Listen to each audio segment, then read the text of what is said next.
I'm Gene Winstead, Mayor here in the city of Bloomington, and of course there's a presentation that's going to be taking place. And Craig Plekkenpol is putting it on, and if there's anybody who knows anything about remodeling, it is Craig Plekkenpol. He's going to be doing it. And we've actually, the city has produced a Made in Bloomington little video that I'm going to show right now. Turning a house into a home sometimes requires some outside help. That's where Plekkenpol Builders comes in. We do everything from one little corner or one room on up to the entire building, so that covers a lot of ground. For more than 45 years, owner Craig Plekkenpol has been remodeling homes, turning them from this to this, a process that changes with every house. We see our role as kind of a central role in putting together the team. And in some cases, the homeowners have talents and desire to be strongly involved in design. In other cases, they just know that they don't like what they're living in now and they need help. And then we have internal people and we have outside resources. So we try to build a team to fit the needs of the particular client and their project. A very well-planned practice. Maybe unlike his career choice. I kind of always say that I sort of fell into the business by accident. I was always interested in construction and the trades from the time I was in grade school or even younger. And I worked construction all the way through high school and into college. And the guy that I worked for retired, so that kind of left me without a job. And at the time I had a friend who wanted a deck built, so one thing led to another, and here I am. And it's all led to a 40-person business, carrying out more than 250 projects a year. On this day, we saw progress on a full remodel at a Bloomington home. We're just in the framing stage right now, waiting for our subcontractors to finish up. Ryan Legau is the production supervisor. This brick that was down here was all on the floor. And he's been with the company for 18 years. I like the creativity and the problem solving and then the final outcome to show the finished product and actually be proud of something at the end of the day. Another perk? His coworkers. Everyone knows everyone real well. Everyone's been here for a long time. So yeah, it's definitely enjoyable coming to work every day. A family atmosphere within a family-owned business. As the business grew, I gained a lot of employees, and it's been fun to watch them, watch their careers grow and watch their families grow. I've had many employees who we've seen through their weddings and having children and now grandchildren, so it's a lot of fun. Craig's employees have also watched him get some recognition.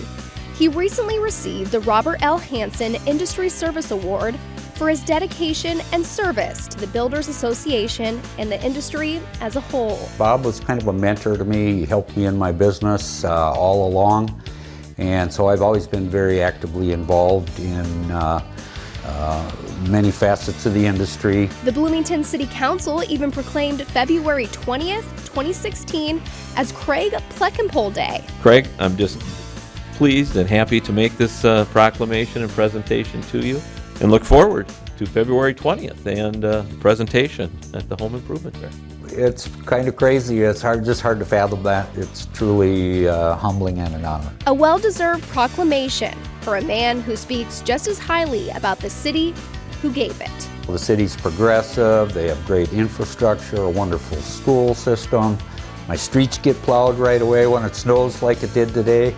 It's a great place to work and live. Well, you need to know this wasn't a public service announcement promoting Plekkenpol Builders at all, but it's really here to really pay some recognition to our speaker today for really what he has done and what he has done in the industry, the business, and how he can share really with each and every one of you the remodeling tips going forward. And here again, it is not necessarily a presentation on Plekkenpol Builders, but I think what you're going to hear is from an industry expert and someone who has been involved in the industry forever. And as mentioned in that in the little film, we had a Craig Plekkenpol Day, and there was a proclamation made, and it was really to pay recognition for what Plekkenpol Builders has done and Craig specifically for really the remodeling industry and all that's happened here. So we're fortunate to have Craig make this presentation today, and I know it's going to be very enlightening, and happy to state we're back to Plekkenpol Builders Day. So Craig, thank you, going forward. And I'm going to get over to you because they didn't come to listen to me, they came to listen to you. So All right, great. Thank you, Craig. Yeah, thanks again, Mayor Winstead. It's truly an honor, and I appreciate the recognition, and we'll try to entertain the crowd for a while. Got the industry's best. I'm going to take some questions at the end of the seminar, and I want to let you know that you can feel free to jump in with questions at any time during the presentation. And if anyone has a question, you can throw your hand up right away. And if not, then I'm going to begin with a little story that, you know, I assume that a lot of the people here, or most of you, are probably residents of Bloomington and homeowners. And over my years in this business, I've met with a lot of people, and I see some very common things. And I kind of hear some similar stories, but they kind of boil down to somewhat the same thing. One of the stories I'll hear is I'll talk to homeowners and they'll say, you know, we were out at a friend's last week and we just love their kitchen. What could I do with mine? All right, here's another story that I might hear.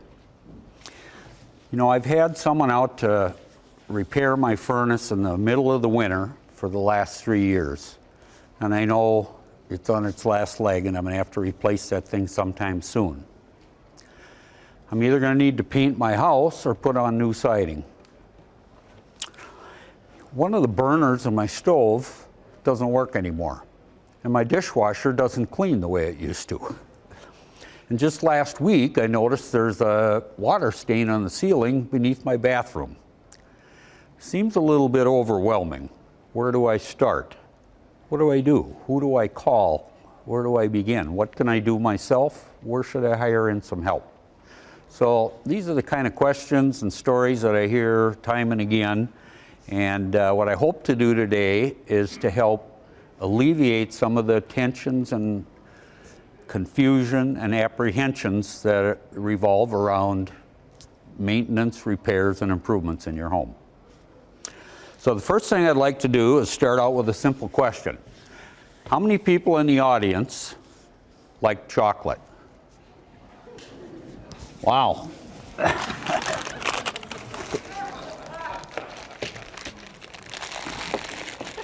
All right.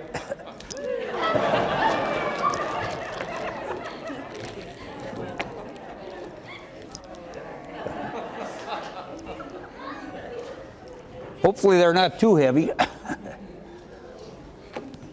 All right, I've got another question. How many in the audience like caramel? All right, so we got some of those as well.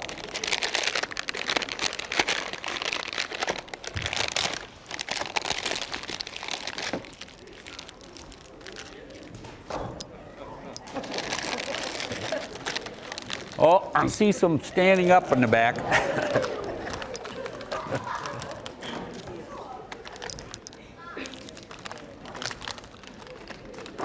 Oh, pretty good catches there. I think they're all going in the back, so I better get some going up front here too.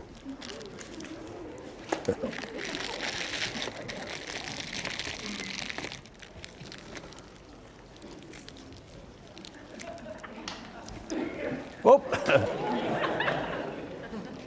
All right.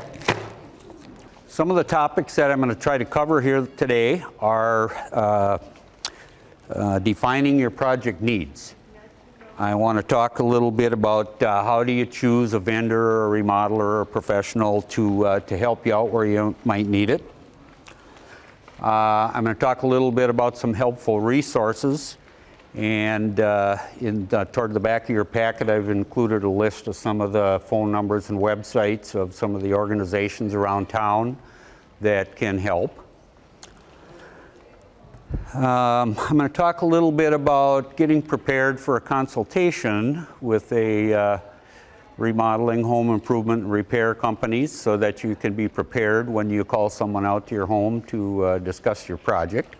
I'm going to talk a little bit about what you can expect at a first meeting when you call someone out. We'll talk a little bit about budget and financing. Contract documents, what you can expect, what kind of things you should look for in the paperwork that you might receive from these companies. And then we'll talk a little bit about the actual execution of the project and look at some before and after photos. The first thing that I want to talk about is defining the needs of your project. So what you really should do is begin by making a list. And you can walk through your house and think about things like a list of needed repairs, things that have been kind of on the fritz, things that have been not working quite as well as they used to or looking like they're getting a little tired. Think about things like your windows, doors, your mechanical systems, interior finishes, and so on throughout the home. Keep in mind that there could be damage to your home from a previous storm or a weather event that you just have neglected to take care of. Keep an eye out for things like that. And make sure that you think about your mechanical systems, your heating, your air conditioning, the plumbing systems, the electrical systems, anything there that needs attention. Then secondly, take a look at the functional aesthetics aspects of your home. Things like changing needs. You may have a growing family, or you may have a shrinking family. Empty nesters is an example. And sometimes there's multi-generational living arrangements. So these are the kinds of things that you want to take into account. Think about space planning, how you might repurpose space, how you might better utilize the space that you have in your home. And lastly, think about updating materials, maybe new countertops, maybe new flooring, new plumbing fixtures, and the like. You start with a list like that, and then think through some of these things on your list, maybe things that need immediate attention. Some of these things are things that you know are going to need attention maybe 3 or 4 years down the road. Some of these things are going to be things that you really want to have. And there's other ones that you'd kind of like to have, but you're not sure that they're going to fit in the process. So if you kind of make that list and start to prioritize it a little bit, it's going to make the process work well for you as you move along. So the next thing that you want to think about is you've made your list. You've kind of determined what things you really got to take care of, the things that you know are coming up down the road, some of the things that you'd really like to do, and some things that maybe you'll do if they fit into the time and budget constraints that you have. So the first thing you want to do when you start looking at vendors, and again, there's 60 of them out here, so absolutely get around and talk to a few people. That's a great starting point. But then once you've selected 1 or 2 or 3 that you have some interest in, go ahead and look into their credentials, and it's really easy to do. There's several steps that you can take along the way. You should first and foremost make sure that they're licensed by the Department of Labor and Industry. It's required under Minnesota state law. They will need to provide a written contract. They should be able to provide you with some professional references as well as references from customers. And these things are all good indications of that you're going to have a good experience with them. Make sure that you choose someone that you're comfortable communicating with, because you'll be spending a little bit of time with them as you embark upon a project. And another good source is friends, relatives, coworkers, because when you talk to someone that you know or trust that's worked with a company before and had a good experience, That's probably the greatest thing that you can get, but don't neglect to take the other steps. There's some helpful resources that you can look at to help you out here as well. There's a number of professional organizations around town that you might want to check with. The National Association of the Remodeling Industry, the Builders Association of the Twin Cities, NAHB, the Remodelers Council. You want to look for somebody that has an A+ accreditation with the Better Business Bureau. And Angie's List is a great source of referrals that are posted by people like you online all the time. So I encourage you to do your homework there and narrow your list down to a small number of people. All right, so what you've done now is you've gone ahead and narrowed your list down to 2 or 3 people that you think that might be a good candidate for you to work with. So prior to your first meeting, if you've done a good job of making your list and prioritizing it, that will help you get off to a good start. The person that you choose to work with will have a very good idea on how to take that list and help you narrow it down to where you really need to go with it.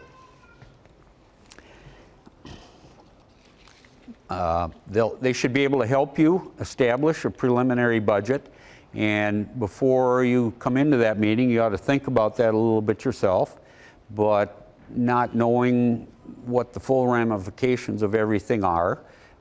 This is where that initial consultation can provide you with that level of professional expertise to help you meld together what your wants and what your needs and what your budgets are.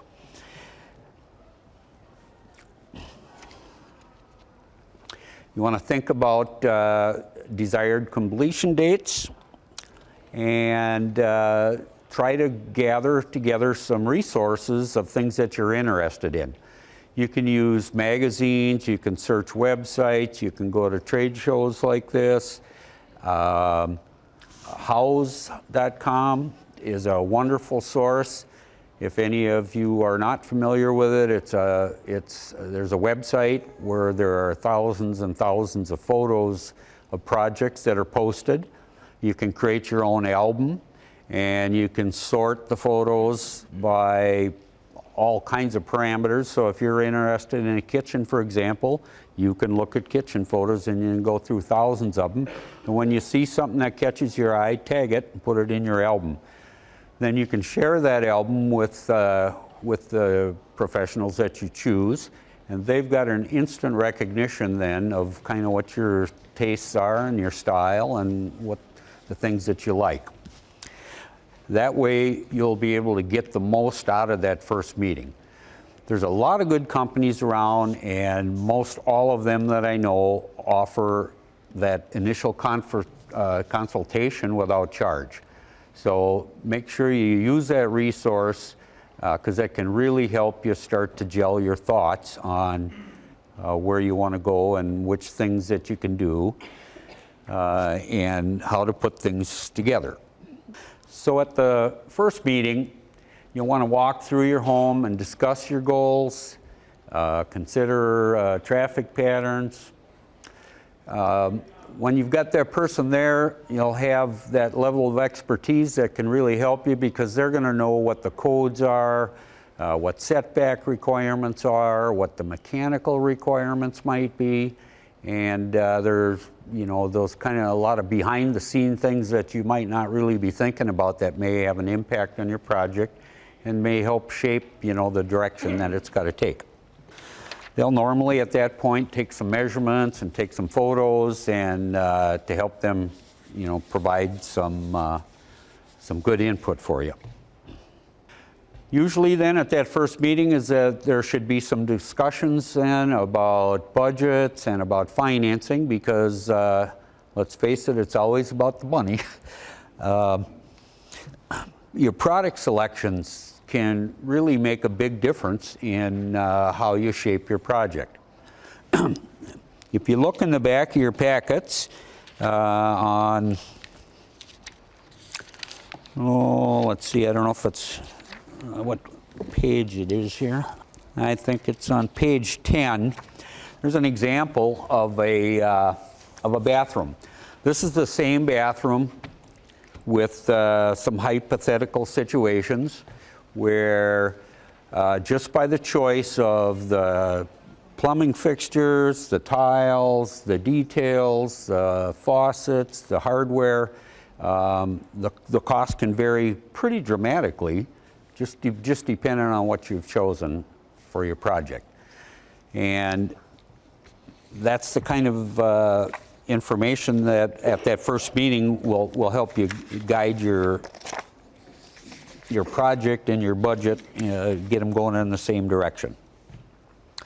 And usually then we'll talk a little bit about financing and let you know about some of the options. And as I mentioned earlier, there's this wonderful program in the city of Bloomington. I encourage you all to take a look into that and take advantage of it where you can.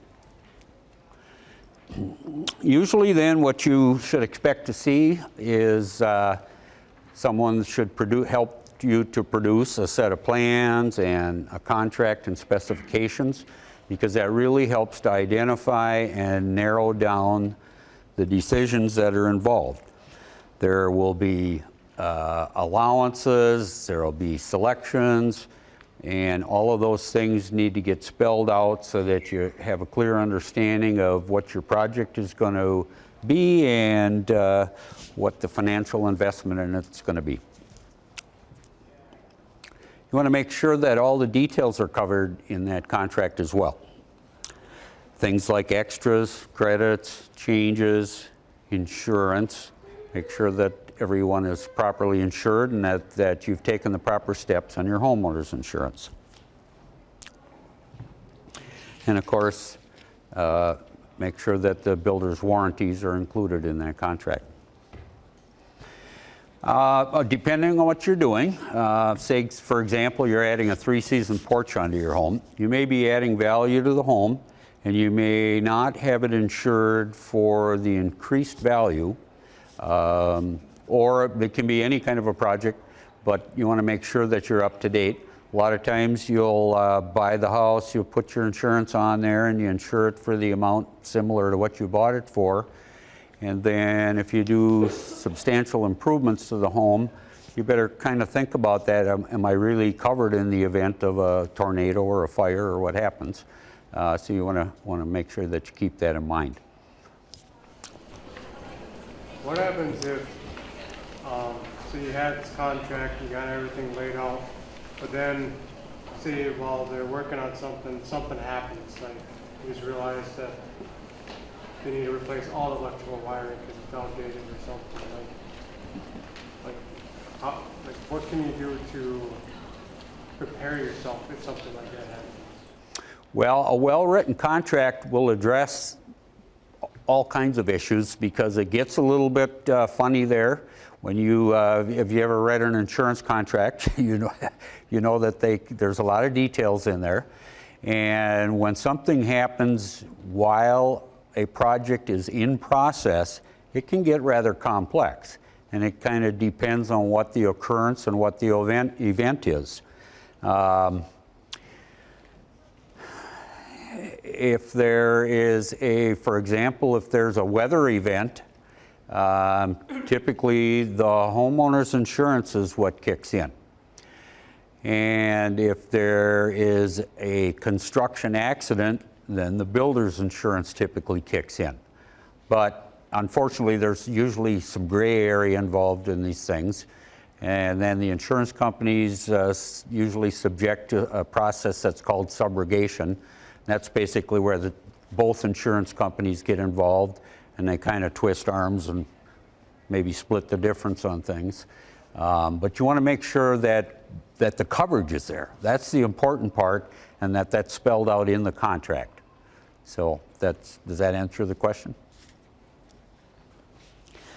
All right, so let's talk a little bit about project execution. There are usually quite a bit of decisions to be made. There are selections that have to be made for countertops, tile, appliances, lighting.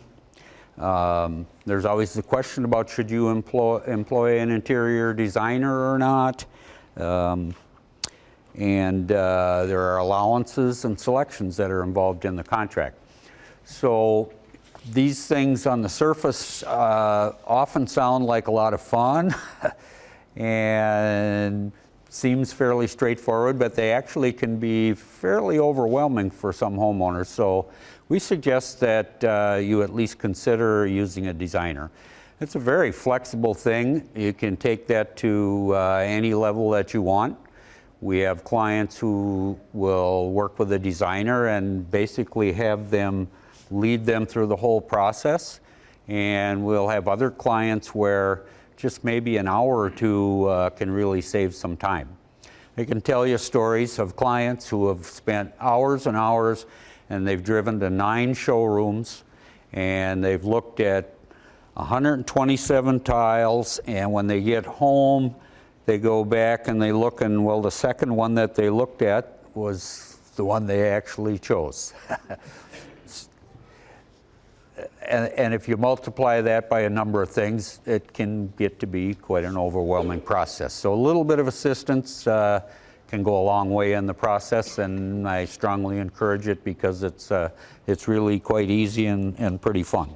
So it's definitely one thing that you want to consider, at least as part of your project. Site preparation is another thing you'll want to think about.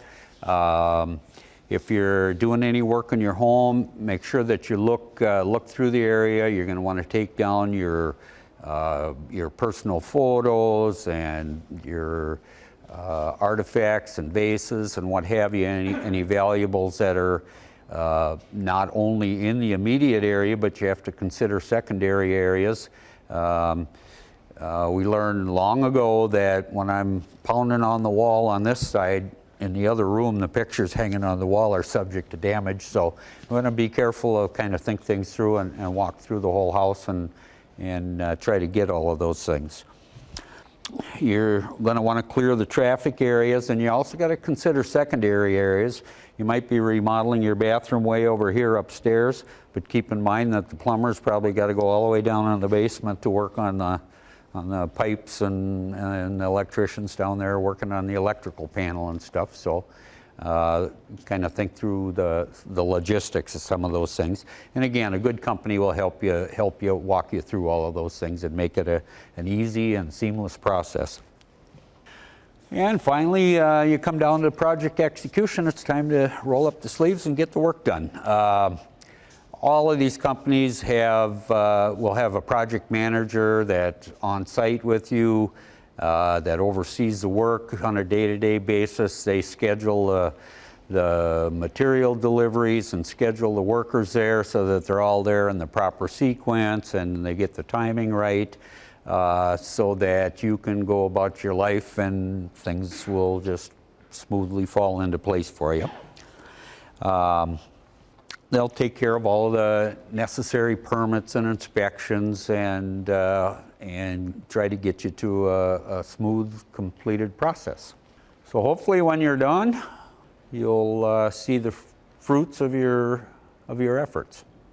All right, so I'm going to open it up to questions because I'm sure there's going to be some. Can you detail more what you mean by allowances or specifications? What does that mean? Yes, usually when you, in your contract and specifications, there's usually you're going to find areas that are called allowances. So for example, if you're doing a bathroom remodel, you might have an allowance of $8 a square foot for floor tile, for example. So when you're out at the showroom looking for selections, or if you have chosen to use a designer, both of you know that when you go to the store and you're looking at tiles that are $8 a square foot, and just to give you an idea what that looks like,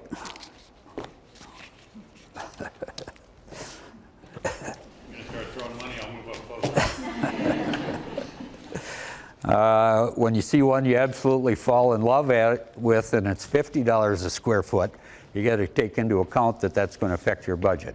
And you'll typically see those things for some of your finished materials, maybe for your appliances, and so on. So you want to be careful when you're planning the project, first of all, that your allowances are going to align with what your expectations are when you actually get out there and choose all of those things.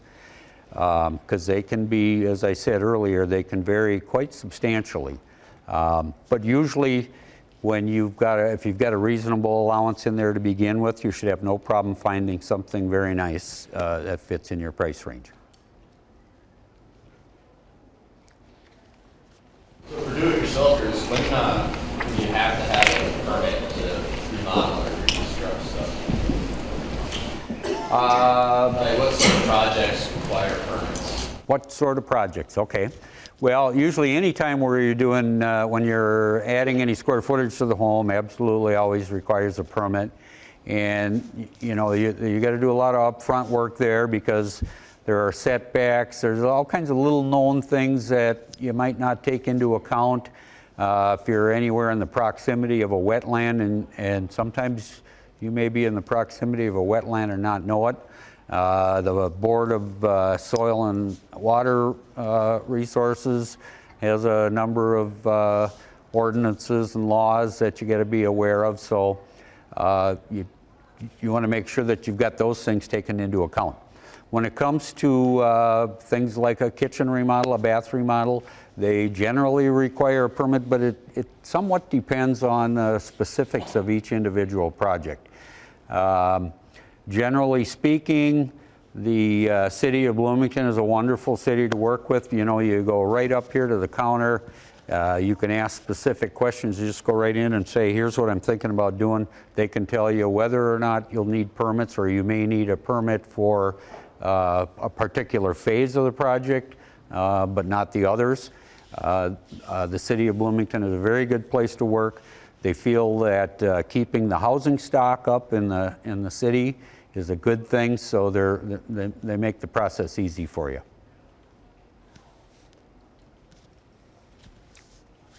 Do you have a list of different companies you could go to check things out? Like if you're interested in lighting, would you have a suggested area or carpeting or any other things that you wanted? Do you have specific places that a homeowner can go to? Oh, absolutely. You know, we have a whole host of those places.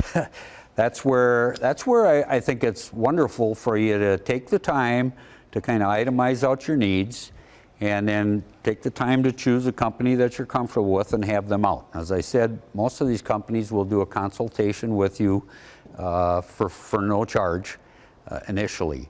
And they'll, with their experience, will be able to look at what particular needs that you have. But I want to know if you have a list that I could go to. Oh, sure, absolutely. Our company has a published list of vendors that we work with. However, take it a step further, we can also guide you for your house, your tastes, which one of those vendors you probably should go see, or one or two or three. Okay. When you're looking at contractors to come in and they want to give you an estimate, say on your bathroom, are there contingencies in there? Say they rip your tub out and see a bunch of water damage from a leaky tub, they think it's leaking.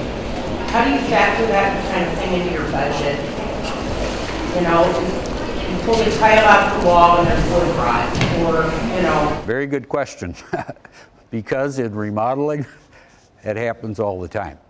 A good company should probably advise you that you should expect some of that. And what I can tell you that our experience has been is it's about 13.5%.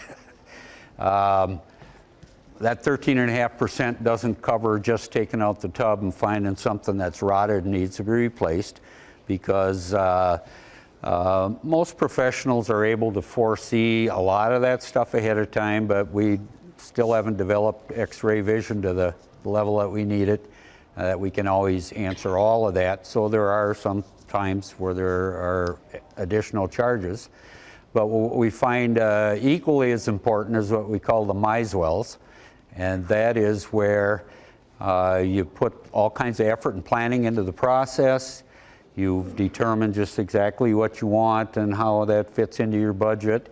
And once you get the project started, then all of a sudden you decide, well, as long as we're at it, we might as well fix this door over here that doesn't work right. We might as well repair this over here that also needs to be done. And that's just kind of human nature, and it's almost uncanny how consistent it is. As I said, our company's experience is 13.5%. Sometimes it can vary by that significantly, but it's pretty much where it ends up. There's some of that, some of both of that. So it's wise to plan that in your budget to begin with. You had a red folder for everybody you ran out, or is there extra copies? What was Do you have that? any more copies of this red folder? Oh, Pam? No, we don't. We have a booth here so you can get some of that information, and you can call us and we'll certainly provide you with one. Once you start demolition on a kitchen project, and if you're doing it, about how long does it take on average before, you know, the kitchen's down for service? How long does it take for a kitchen from the time you start demolition to the time it's complete? Till the time you can use it, yeah. Well, that's not necessarily exactly the same thing. From the time you start demolition to the time you can use it, it's going to, first of all, it's going to depend on the project. If you're doing a straight up replacement, and by that I mean you're going to take out everything, you're taking out the cabinets, you're taking out the flooring, you're taking out all the appliances, but it's all going to go back in the same place. So the sink's going to stay in the same place, the plumbing doesn't need to be moved, and so on. Generally, we usually figure around 60 to 90 days from beginning to end. From the time you start demolition to the time you can start using it, that's probably more like 6 weeks. Follow on to that last question, partially your story too. So bathroom, you notice a stain on the ceiling, a leak of some sort. Can you start by just going out and trying to get an estimate of something, rather than start by doing the diagnostic work first to understand what it is you need to do to fix it? Absolutely. You can call somebody out for a consultation. They can advise you right away that here's what it's going to cost to just plain blow this thing up and put in a whole new bathroom. They might look at it and say, you know, maybe we can just take this one wall off and do a repair and put it back on there. And then they might tell you that, you know, we can do a test. We use a rubber ball that we pump up with air that we can put in a shower drain, fill up the drain, and then test it to see if it's leaking. They can suggest the gamut of what your options are.